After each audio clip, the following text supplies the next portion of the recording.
Good afternoon, and welcome to Elliott Astro-Imaging, and welcome to the dinner special of episode 15. I am your host, and I just figured I would do a short little session here today in regards to calibration frames. And I'm going to go in a little bit of a detail with that today, as I tried to do that the first episode when I had the notebook, and it didn't work out well. I do have all my calibration frames open, and I'm going to go in a little bit of discussion to what is a light frame, dark frame, what is a bias frame, and what I'm going to do is I will pull up my calibration frames. I have a folder here. All right, so I have the calibration frames opened up here, and what you can see is I have the Canon T3i, which is what we use at the Buffalo Astronomical Association at the Beaver, Meadow Observatory. They also use the ST9, which is right here. So this is the ST9s. And the cameras that I have are the Orion G3 and the QHY9C. So these are all here. So I have them broken down into, so like if you were to go to the QHY and you would go to the flat frames, I have them sorted out to be H alpha and the Orion Sky Glow. So I have them two here. So the hydrogen alpha, as you can see, I took a whole bunch of them. And the definition of is you're just going to use the camera as based off of the flat field frames are used to address unwanted problems in the optical path, including dust, dirt, vignetting in the camera, and internal reflections. Any change in the optical path, such as focal reducers, filters, camera orientations, or focus, will require a new flat field frame. To obtain the best possible flat field frames, you would need to take it in the same conditions as the lights, darks, and biases. Okay, and we'll go over the other ones in a second here. To take the flat field frames, first you need to get your telescope into focus and then point it to an evenly illuminated surface. Flat field will be taken from the twilight sky, or I have an LED flat field panel that is used for an artist sketching or drawing. And you touch the actual panel itself, and I will post a picture of it on the Facebook group so everybody can take a look of what it looks like. And it hooks up through USB, and you just point the telescope directly at it. You take 1 to 2 second images until you get that histogram to be exactly dead on. And what I mean by that is, if you were to go to one of these, I took the OSC, which is the one-shot color. So if I were to double-click this, and I'm going to pull this up here. I'm actually going to do entire screen so that way everybody can actually see it here. So if you were to do the flat screen here, you actually see it's a white image, okay? And you actually look on the right-hand side, there's a bump in the middle, and that's what you want. You want that bump to be as close to be as possible, so this way you're getting that. So if I were to take the left one and bring it all the way to the left, you can start to see dust motes in the optical train. You want. No telescope in this world is going to be absolutely perfect unless it's brand spanking new. And even that, there might be some dust motes and some things in the optical, whether it be the camera, the telescope, or the filters that you're putting on there, you're going to get some. This is extracted from the red channel. As you can see, OSC R flat. It's a one-shot color extracting the red channel, and that's what I use for my hydrogen alpha. I also have another one set for this Orion Sky Glow.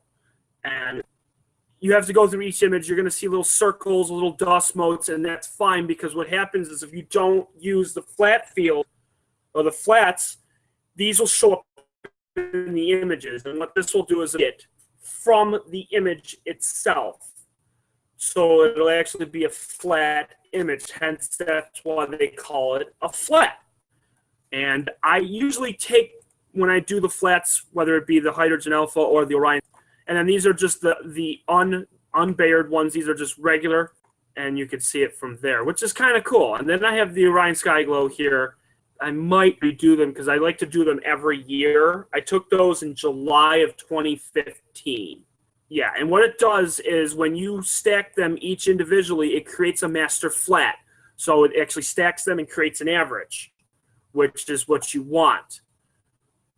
And an easy way of going through each flat individually, and I can show you how to do that, is you go to File, Preview Files. I'm actually going to get this bigger here, so there we go. And you go to Load Images, okay? And then what you want to do is you go to Calibrations, and you go to Flat Files, and you go down and you click all of them that are the OSCs, and you hit Open. So what it's going to do is it opened every single one of them, and you are going to look through each and every single one of them to see which ones are good, which ones are bad. So there's one, there's another, and you can see that the images are changing just a slight bit. So in case if there's an image that's on there that isn't great, and sometimes something might get in the way when you're taking the flats or whatnot, but I went through all of these. These ones should be fairly good, and that's what you have to do, is get it as close as you can to that bump, to that middle. What that means is if you're going to take a 1 second image, see where it is on the actual histogram. If you're to take a 3 second, it all depends on distance. You can keep it at any distance possible. If you want to put it as close to as possible, if it's a low light, fine. If you want to do it as they said, the dusk, the twilight sky, you can always do it that way. Some people even put a white t-shirt over it because that's a flat field. So you could do it either way. So that is a little tutorial on flat frames. Okay. The next one is darks. And I went over a little bit about darks with that too. Darks is pretty self-explanatory. The purpose of dark frames is to remove the non-image related thermal and electronic noise of the CCD generated when capturing the light frames. And light frames are what you take on a nightly basis. That's where the objects, okay? It also removes imperfections of the chip, such as hot pixels. Since we are the buildup of thermal and electronic noise, it is important to match the dark frame to the same conditions as the light frame. This should include the same duration of exposure. So what that means is if you're going to take a 10-minute image of Orion or a 10-minute image of the Hercules cluster, you're going to need a 10-minute dark. So usually if I shoot 20 to 25 images, I like to get 5 to 7 darks. It's about 25% of what you're shooting. The dark frames can be taken by covering the telescope and as it says, take 15 to 20 images of the same exposure length as the light frames. With these dark frames, we can generate a master dark frame. So if we go to the QHY9C and we go to Hydrogen Alpha, you can see that I've only taken 5 minutes and 10 minutes. I did discuss in the last episode that I need to take 8 minutes. I'll be doing that tonight to get the 8, and I'll also do a couple of 6s, and I'll even do some 12s too. So this way, if I decide that guiding is going really well and I want to shoot a 12-minute image, boom, put the 12-minute darks in there and you're golden. So I have the 10-minute darks. I only have 3 of them. What it looks like when you double click it, it goes through nebulosity. You can see that there's noise through here, and that's fine. That's what you want. So you can see there's actually noise in the image. And again, that's fine. That's actually a pretty good image for 10 minutes. I'll show you one that is the 5 minutes. So you can see not as much noise because it's half the exposure time. And you can even see the ones that are in red too. That's what this one is here. This one is actually reconstructed, so it's actually a red image. And we'll actually bring this one over here. It's a little bit red. It's actually in color, and you can see it, which is really neat. And you use those without the extracting the red. So if I want to do Hydrogen Alpha without the red channel, you would use the reconstruction on those. And you can see that it created a master dark for this one too. With the darks, I like to do them every 1 to 1.5 years. As the more images you take, the camera will change with exposure. So I like to try to keep it within 1 to 2 years. I took these darks in May of this year, so by next May, next June, I will create a whole nother set. The other problem is if you have a DSLR camera. With the DSLR cameras, what happens is you have to, where I was writing things down and I forgot to mention it, is with the DSLR camera, you have to use the same temperature settings. With the CCD camera, you can set the temperature at any night. I usually like to set my CCD camera at 30 below 0 Celsius. You cannot. It's not a CCD camera. It's not a cooled coupling device, and it does not have the TEC, which is the thermoelectric cooling. The DSLR will run anywhere from 70 degrees in the winter, Fahrenheit, sometimes even 60 on a cool night, to 100 degrees Fahrenheit on a hot summer night, because it does not have any internal cooling. So your darks are going to fluctuate big time. So on a night like tonight, where it's going to be 90 degrees during the day and 70 at night, your camera can range anywhere from 100 degrees to 140 Fahrenheit. So you're going to need the darks between that range. And it will save that when you have backyard EOS temperature. So you can be able to use the darks within that range. And 5 to 6 degrees, no big deal. But you don't want to use darks that are 65 degrees for one that's 140. It's just not going to work because the darks are subtracting from the image and the thermal noise is going to be completely off. And you definitely don't want to do that at all. So when you're done with that, then you'd be able to just take those and put those right into Deep Sky Stacker, and you'll be set with that. The next one that we use, and I want to describe, is called the bias frames. And with a little bit of description on that, I wrote it down, is when using a CCD chip, now if you have a DSLR, it's completely different, but when you use a CCD, not all the pixels start out at a value of 0. The purpose of a bias frame is to apply it to a dark and a light frame to bring out all the pixels on the CCD to an equal starting value. To make a bias frame, cover the aperture or corrector plate in the same fashion as the dark frame.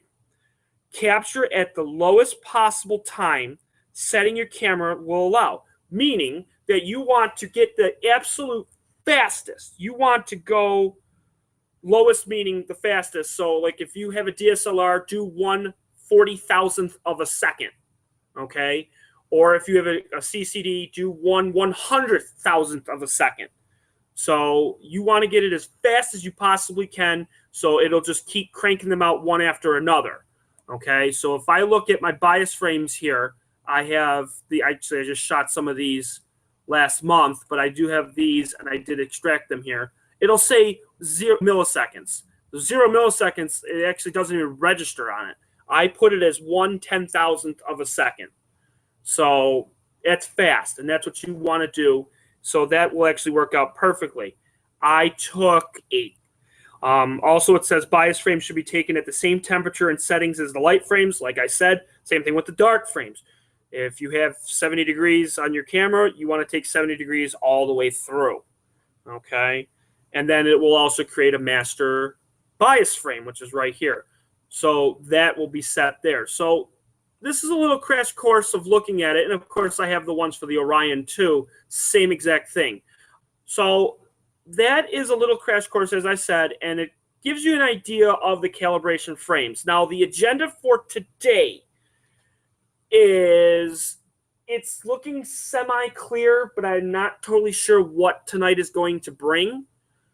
I will let everybody know in the Facebook group page to let everybody know. But I do have a schedule for this week, and I will post that so that everybody knows when I will be on this week.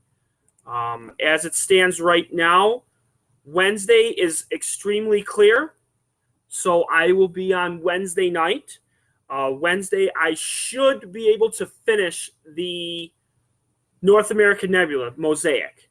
I should get the panel 3 done, as we stopped at 45 minutes. I wanted to get at least an hour and a half. So we're going to finish that up. So we'll get about 45 minutes of that section of panel 3, and I will start panel 4, which is the back end of the North American Nebula. So that one will be done by Wednesday around midnight or so. Usually around 12, 12:30, that's when the guiding starts to go haywire because it hits zenith. Zenith is 90 degrees above your head. Don't want to get to that point. So we're going to try and get at least an hour and a half of that 4th panel. Then on Thursday, it's supposed to be clear. So Thursday, I'd like to try another object. We can try the Pac-Man Nebula in Hydrogen Alpha, and also with the Orion G3, we could probably get about 2 hours worth, and that just rises as the sun sets. So Friday does not look so good, so Friday will be a day off. Of course, tomorrow is a day off. And then Saturday's supposed to be clear. Saturday is a viewer's choice. Right now, Saturday, I do not have an object picked. There are a couple out there that I could possibly get, and I will put a poll out there for everybody to take a look and see if anybody wants me to get a certain object in the sky. Hence, I can go back to the Eagle. I only got 3 exposures of it, so I can go get more of that. I could get the Lagoon Nebula or the Trifid. I could get the Omega.